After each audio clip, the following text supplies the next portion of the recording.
What's up, guys? Can you believe it's 5 whole weeks since we did one of these? First one was popular, 4 weeks, something like that. First one was popular, as you can tell by the title. These are my Spanish Grand Prix thoughts. You guys seem to like it when I did the Chinese ones.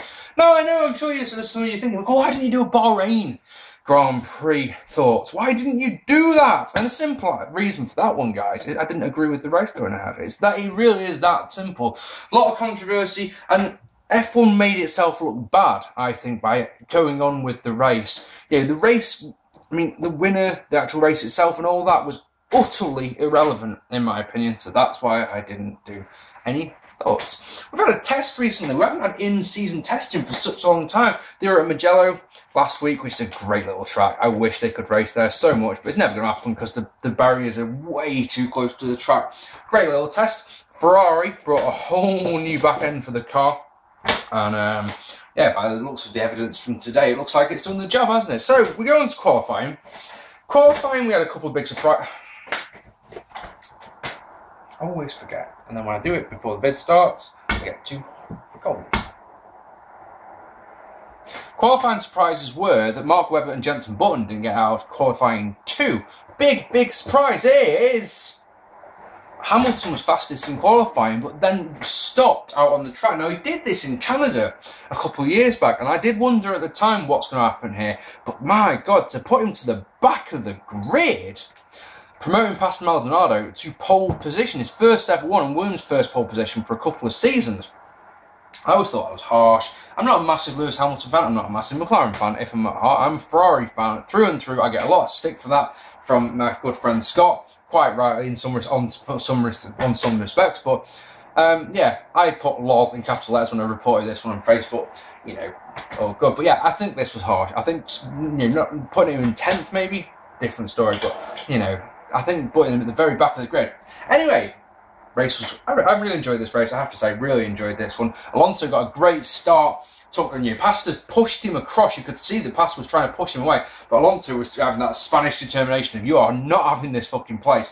So he slipped up the inside. It's all good. Lewis Hamilton got a decent start, got up well, and yeah, this race was interesting. It was enjoyable. It was tense at the end. I tell you something. The last 20 laps or so, there's some good overtaking all around. You can obviously imagine that that Hamilton's coming from the back.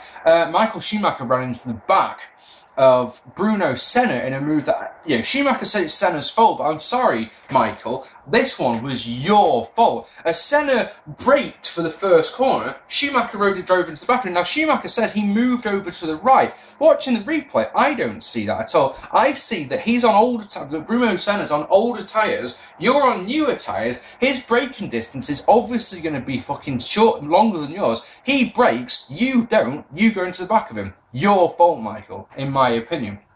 Yeah, I'll tell you something that was interesting about this race was the pace of the Lotuses. And what I mean by that is I expected at the start both the Lotuses to get past both Alonso and Pastor Maldonado.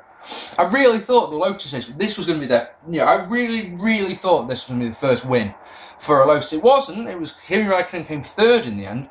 But, you know, it was still an impressive performance. I mean, Massa and Button were battling. Vettel and Massa have got drive-throughs for no slowing for yellow flags, which is just stupid.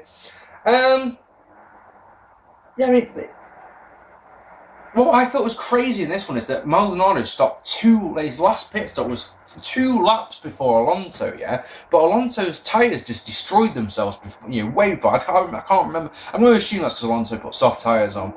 But yeah, the important thing about all this was that I don't like the Catalonia track, both in real life and in the virtual world. I think taking away the last sector here used to be fantastic, like 2 sweeping right-handers in here. They've put a little chicane in there in 2006, 7, something like that. And I think it just destroyed the atmosphere of the track. It's never been a track that I've ever particularly liked. And I tell you something, on F1 2011, I'm absolutely fecking awful at it. really bad. But this produced a good race. A lot, you know, some decent overtaking. And at the end of the day, the fairy tale result of 5 winners in 5 races. Pastor Maldonado, I can't say his name because I'm a moron, maybe. More than likely, has to be said. Yeah.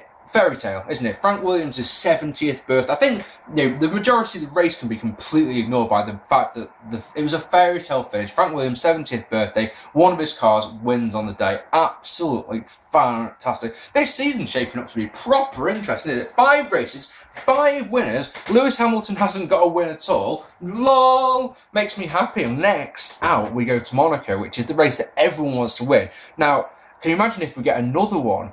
Another winner? It could be fantastic. Well, the only thing I'm loving about this season, now, I'll just say before I go, is I'm loving the fact that the two of the guys who, you know, we've got 5 winners, 2 of those have never won a race before. Nico Rosberg and Pastor Maldonado, which is brilliant. I love seeing that. That is brilliant. I enjoyed this race a lot. It was good. Yeah. Michael Schumacher was completely to blame for his crash, in my opinion.